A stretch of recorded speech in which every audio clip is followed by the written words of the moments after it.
Azərbaycanın multikultural irsinin mühüm ünvanlarından biri olan Qubanın Qırmızı qəsəbəsinin sakini, tanınmış rəssam, dizayner və xalça ustası Albert Rəfiyevin həyat və yaradıcılıq yolundan bəhs edən film təqdim olundu.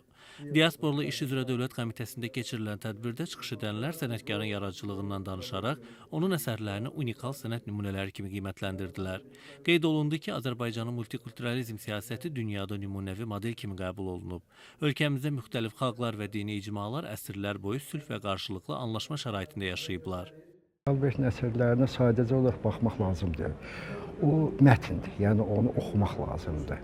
Yəni onu daha çox diqqətlə baxmaq lazımdır. Çünki əsrlərdən gələn ənənələr həqiqətən də bu xalçalarda öz əksini tapır. Yəni Albert öz əsərlərində, xalçalarında iki mədəniyyəti, Azərbaycan və Yəhudi mədəniyyətini birləşdirir. Təqdimat mərasimi əsrlərin dərinliklərindən gələn ənənələr filminin nümayişi ilə davam etdi. Azərbaycan ilə İsrail arasında əsrlər boyu formalaşan dostluq münasibətlərinə, qarşılıqlı hörmət və ortaq mədəni dəyərlərə həsr olunan ekran işinin rejissoru Rüfət Əsədov, prodüseri isə Şaul Simon Tovdur.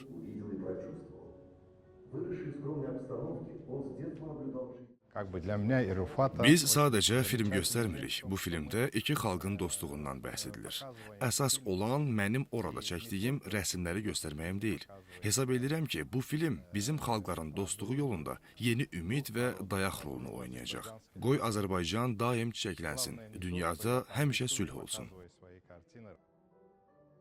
Azərbaycan İsraildəki səfirliyi və Şolumi Mədəniyyət Mərkəzinin birgə təşkilatçılığı ilə hazırlanan sənədli filmdə sənətçinin yaşadığı ərazilərə səfər edilib.